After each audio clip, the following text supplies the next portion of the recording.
My name is Jordan Mingo, and I'm participating in Challenge 2016. Today, I want to teach you about a few things. I'm going to start with the chain rule. So, the chain rule is used to find the derivative of functions with two functions embedded in them, with the notation f of g of x, or f of g with a little circle in the middle of x.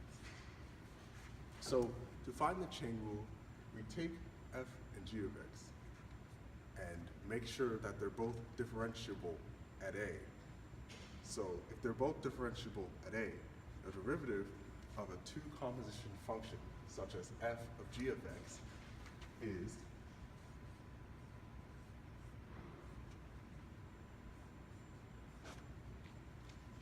f prime of g of x times g prime of x. So this is the fundamentals of the chain rule. Now, next I want to show you how to take the derivative of arctangent of x, or we call it the inverse tangent of x.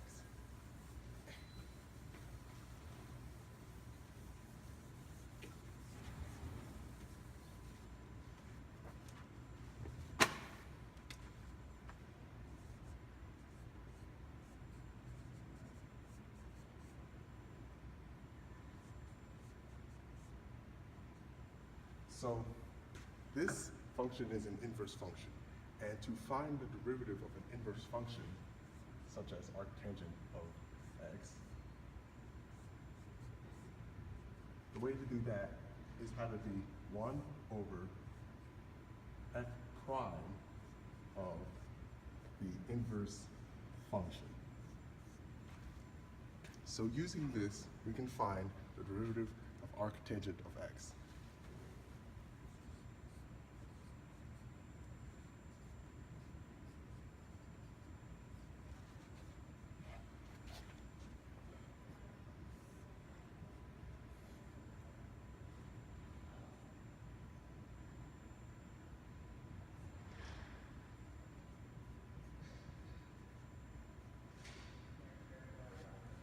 And now when we get to here, we can use our Pythagorean identities to make this a little bit easier on ourselves. So, thanks to Pythagorean identities, we know that secant squared of x is equal to 1 plus tangent squared of x. And we can get it down to normal secant x by taking the square root of both sides. So secant of x is the square root of 1 plus tangent squared x. And now we can use this in solving for arctangent of x.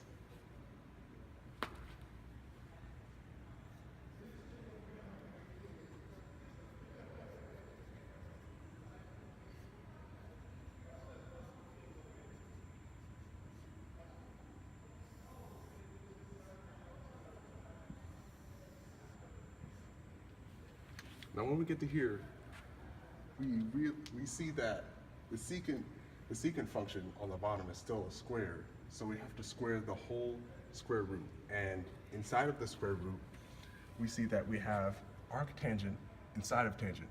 What that will do is it will cancel the tangent and arctangent out, so it just leaves the x. And since the tangent is tangent squared, we're just gonna be left with x squared. So the final solution for the derivative of arctangent is 1 over 1 plus x squared. And that is how you solve for the derivative of arctangent of x.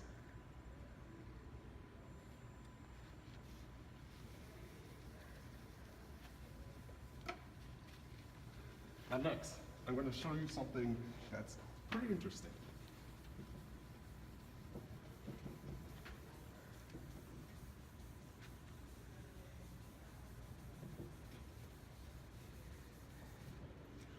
It's a little something that I like to call the three-function composition rule, or TFC rule for short.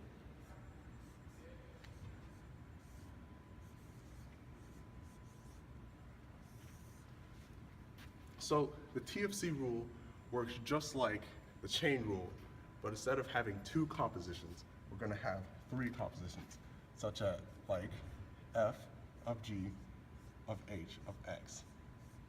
Or we can do f circle g circle h of x.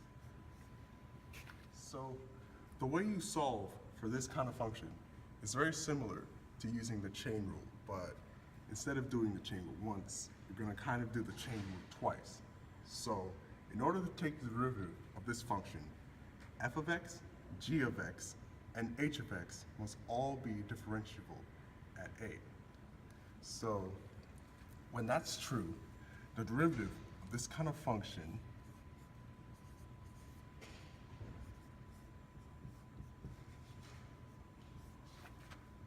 is equal to f prime of g of h of x times g prime of h of x times h prime of x.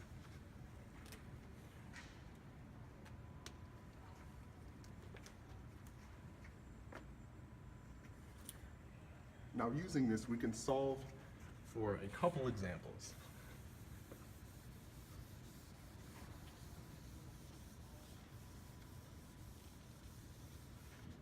The first example I'm going to show you is the natural log of e to the x squared. So to make it easier on yourself, we can find f of x, g of x, and h of x, just to identify them. So our f of x is ln of x, our g of x is e to the x, and our h of x is x squared. So using this, we can find the derivative of ln of x squared, ln of e to the x squared.